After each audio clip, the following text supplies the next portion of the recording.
Mugazergak ezartzea izan da Trumpek presidentzia hartu eta gutxira iragarritako lehenengo neurrietako bat portzentai altuago edo baxuagoek lagundu dute azken hilabete hauetako titularretan Trumpen izena. Gaur honi buruz hitz egiteko Adrian Zelaia dugu gurekin Ekaizen berretik. Egunon, Adrian. Egunon. Egunon, ondo entzuten da? Orain hobe. Egartu.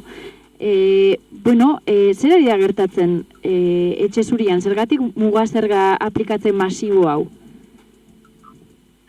Bueno, a ver, hor bi ikuspuntu egon daitezke. Sakoneko azterketa baten, esan daike erraz, hau dala estatu batuen helburu estrategiko bat, eta azken 30 urtetako ibilbideari buelta mateko. Hau da, globalizazio prozesu ekonomikoari buelta mateko. Ikuspuntu estrategiko horretatik, oso erraz ulertu daiteke. Azkenean prozesu hori oso interesgarria izan da, oso errentagarria. Estatu batuak eta mendebaldeko multinazionalentzat argita garbi. Baina estatu batuak aztertzen baditugu herrialde moduan edo herritarren ikuspuntutik zer gertatu da, estatu batuak ikuspuntu produktibo batetik desekin dala. Gero eta gehiago bihurtu da herrialde konsumitzaile bat eta gerotu gutxiago produktorea, koizlea. Globalizazio sistemaren ondorioz, finanziazioa gero eta errazago izan da, estatu batuentzat, pelaburrera, hori oso interesgarria bihurtu da bertako konsumitzailentzat, baina zer egin da, gero eta gehiago konsumitu eta gero eta gehiago produzitu. Tartean, bertako multinazionalak, gero eta gehiago, lanesko merkearen bila eta merkatu merkearen bila, beste herrialdetara jondira, Mexikora, Txinara, batez eta horren ondorioz, egitura produktiboa, estatu batuen egitura produktiboa bezegin da. Horren ondorioz, defizit komerziala eta defizit aurrekontuen den defizita, gero eta handiago bihurtu da, eta argi dago estrukturalki egoera hori ez dala sostengarria eta momentu batean ezer bada egiten lertuko dala. Orduan, badago sakoneko logika bat horreri buelta emon nahian. Baina, kontua da, mugimendu guzti horietan, eta hori da beste kontu bat, nola egiten ari da. Nola egiten ari da, buelta, globalizazio prozesuari buelta emote hori da. Egiten ari da, antza, egun batetik bestera, eta oso modu agresiboan oldakorran. Eta hori da benetako zalantza.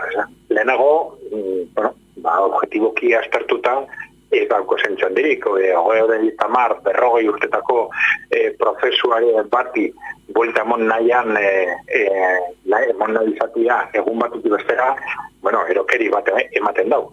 Honen ondorioz, derpatu leike benetako ondamendi bat estatu batuetan, eta benetako ondamendia estatu batuekiko menpekatasun komerzialaren horren ondorioz, hainbat desastre gertatu daitezken herrialde askotan.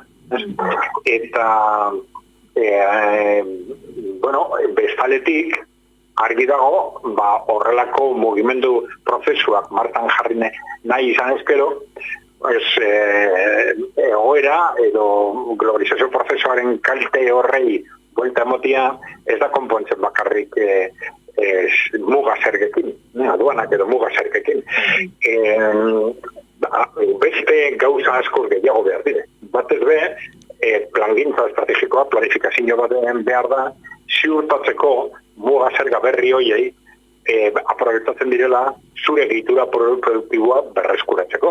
Eta hor dago benetako zalantza guzti honetan. Zen puntoraino dago zen estatu batuetan plangintza sektorialak, produkzioa eta innovazio berrikuntza sustatzeko sektore industrialetan batez. Hori ez dago bateri argi, zaila da estatu batuetan, oso ideologia privatista, Europa bai, gago sartuta ideologia privatista horretan, baina estatu batuetan argita garbi eta aukera gutxirekin benetako eskuartzailea den eta beharrezkoa den eskuartzaile politika eskuartzaile baten martxan jartzeko.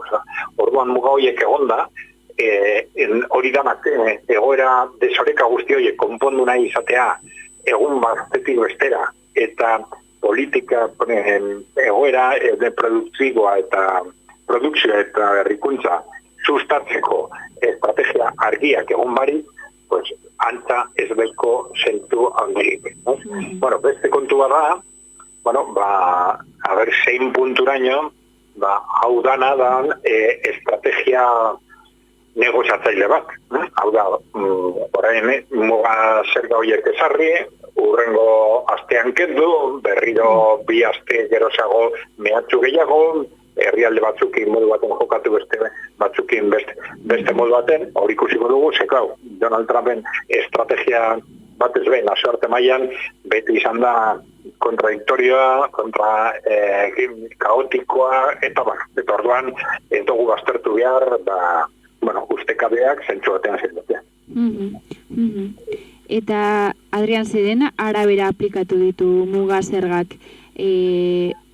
Adibidez, igual aliatu estatu batuen aliatuei gehiago inpaktatu die muga zergen aplikazio honek, edo noren kontra jo du? Txinari adibidez orain portzentaia gaude, 40% muga zergak ezarri dizkio, Txinak erantzun du, ze goeratan dago herrialdeka muga zergen kontua? Bueno, orain arte egon dira, muga zergak, herrialde konkreto begira, ez? Baina, aste honetan gertatu dana, izan da, aplikatu dabe kriterio bat, ez dakit zergatik, leku batzutan izan da, segun herrialde bakoitza zerga mota jarrita dekon, edo ez da horrelakorik. Kriterio argita garbi eta matematikoki afalduta izan da desoreka komerziala. Oda, herrialde bakoitzarekin dekogun desoreka komerzialen da, herrialde batetik gero eta gehiago importatu eskero, herrialde horrekiko muga zergak handiagoa. Formula matematikotik hori argita garbi ateratzen da. Orduan, desoreka komerzialen arabera, muga zerga gehiago. Hori izan da kriterio. Orain ja, hortik aurrera ikusiko dugu, egongo dira, baina izan da hori, azterretako kontua. Hora, zein punturaino hori da, erabaki estrategiko bat, eta edo hasiko dira, egon batetik bestera hori dana aldatzen, kasu konkretuako itzan negoziatzen, pues, auskalo. Dagozen dinamikoan, oso jarrera kontradiktorioa eta kaotikoa Trumpen, Trumpismoaren geopolitika mailako estrategiak, eta orduan, ikusi behar dugu. Ez dugu baztertu behar bai, hemendik aurrera azten badira herrialdeka politika ezberdinak martzan jartzen, Trumpen inguruko teorikoen aldetik, aspaldi egon da muga zergen valorazio bikoitza bat. Hau da, alde batetik tresna ekonomikoa dela, baina bezalitik tresna geopolitikoa. Eta tresna hori oso importantea dela estatu batuentzat, eta estatu batuek erabili behar da bi helburuekin. Ordean, herrialde bakoitzarekin, arrazoi ekonomikoengatik edo arrazoi geopolitikoengatik interesatzen mailako tresna hori erabiltzea, erabili behar dagoela. Eta noiz sartuko dira edo sartu dira jada indarrean muga zerga hauek? Zein da prozesua hauek aplikatzerakoan, Adrian? Bueno, baina atzo bertan egon ziren zurrumurruak, igual suspenditzen direla. Orduan, indarrean jarri, suspenditzen dira, atxeratzen dira, nik uste dinamika horretan egongo garala sartuta aste hauetan bintzat. Eta zein da helburua, mehatxatzea? Bueno, hori da kontua, bi helburuak dago zorra.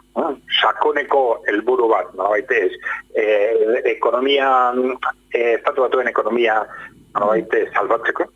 salbatzearen helburua, hori argita garbi hori izan leike helburu estrategiko, eta hor badago helburu logiko bat, eta beste gauza da hori nola egiten ari da.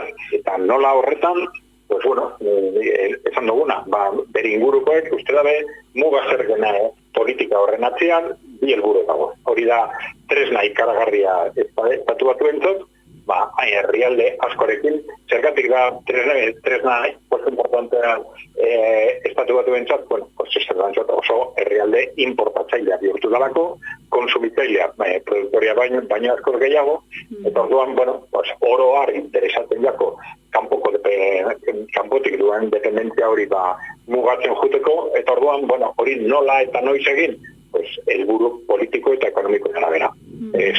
Horrek esan gura dago, eta ariketa garbi erabiliko dabela etengabe tresna geopolitiko moduan, interesatzen jaken kasu bakoitzaren aberean herrialde bat presionatzeko edo, mugazergak haunditu eta herrialde horrekin behintzat lortuko ditugu helburu geopolitikoak eta aldi berean helburu ekonomikoiek. Orduan helburu biak eta oso. Tresna geopolitikoa eta apurka, estatu batuen egoera ekonomikoa horrekatuagoa izatea, bihurtzea. Beraz, produktore baino gaur egun estatu batuak kontsumitzaileak dira? Bai, hori da sakoneko, estatu batuen sakoneko arazoa. Hau da, globalizazio prozesua, lehen esan duen moduan, oso interesgarria izan da estatu batuetako multinazionalentzat, baina hori izan da Europa eta estatu batuen arazoa, azken 40 urteetan. Hau da, politikak ez direla egin herrialdeen alde, ez Europaren alde, ez estatu batuen alde, ez da politika guztiak egin dira multinazionalen alde, korporazioa handien alde. Eta hortik sortu dira hainbat bezareka eta hainbat arazo Europan eta estatu batuetan. Orduan, ikuspuntu ekonomiko batetik horreri buelta emon nahi izatea, logikoa da, eta lehenago edo benanduago hori gertatu behar zan. Hori egin behar da, alden neurrian, modu arrazionalean, eta egun batetik ez bera, benetako ondamendiak lertarazi barik alden neurrian. Baina, Trumpen estiloa behintzat, ez da horrelakorik. Benetako ondamendi hauek zeintzuk liratezke, hau da, aplikatu eskero, adibidez, Europa mailan ze ondorio izango lituzkete mugazerga hauek? Europan arazo larriak ditu aspaldi, Europako ekonomia azken 20 urtetan geldirik dago, estankauta geldirik, askunderik gabe, sorpete maila oso altua eta jaitsi barik, hainbat arazo dago, asko larritu edo larriagotu dire azken urtetan. Bateke, energiaren inguruan sortu diren arazo larriek Rusiarekiko harremanak apurtzearen ondorio, eta arazo guzti horiekin batera, gainera orain, estatu batuekiko harremanak mozten dire, neurri batean, edo mugatzen badire, komerzialki, horrek esan gara dau, Europako industria, batez dituen arazoak larriagotuko direla, eta neurri batean, Europako prozesori, energia arazoen gatik eta ja martan jartzen hori urte batzuk, baina Europako industria neurri batean mugituko da estatu batuetara. Ahulduko da gehiago Europako industria eta indartuko da gehiago pertainean estatu batuen industria. Arazoak sortuko dira, adibidez, garapen bidean dauden herrialde askotan, herrialde asko, oso biziraupena oso lotuta daukie estatu batuekin dituzten harreman ekonomikoekin. Hau da, estatu batuei egiten dieten salmentekin. Orduan, salmenta horiek mozten badire edo mugatzen badire, arazo asko sortuko dire garapen bidean dauden herrialde askotan. Eta estatu batuetan, epe laburrean, bai, arazoi handiak egongo dire, inflazioaren aldetik, eta, klaro, gauzak egiten badire,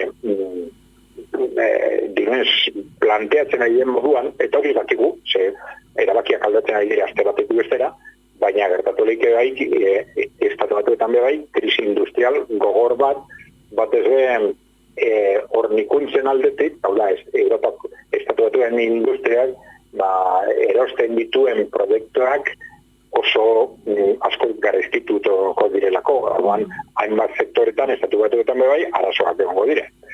Eta bestaldetik, ikusi behar dugu, muga zerga hoiekin batera, estatu batuetan gai diren ala ez, marta jartzen industriaren suspertze horretarako beharrezkoak diren neurriak. Batez be, finanziazioa produkzioarako, inbertsio produktiborako, berrikuntzarako, eta hor dago sakoneko zalantza. Zuk, Adrian, konfiantza duzu zurrumurru horretan, esaten duenak azkenean ez direla mugazerga hauek aplikatuko? Nik uste hori pentsatu behar dugula. Ez direla aplikatuko modu orokorrean. Hau da, mehattu moduan hor dagoz nahi gainean, baina hori ikusita trumpismoaren ibilbidea zenolako izan dan, eta trumpismoaren jokabidea zenolako izan dan, sigurozki atziko direla, hau izan da mehatzu bat, baina herrialde hauetan aplikatuko dugu, beste herrialde hauetan ez, eta kopuru hauek negoziatuko ditugu herrialde bakoitzarekin, eta sigurozki dinamika horretan sartuko gara. Hori da logikoa. Ados, mila esker, Adrian, gurean izateagatik, gure kolaboratzaile mitikoa, baina oraingoan elkarrezketan izan zaitugu, mila esker gurean izateagatik beste formatu honetan, eta igual asteretako kolaborazioan ere elkarrekin hitz egingo dugu. Beraz, mila esker, Adrian. Oso, eskerrik asko zuei. Bai, eskerrik asko, agur, ondo izan. Gertu.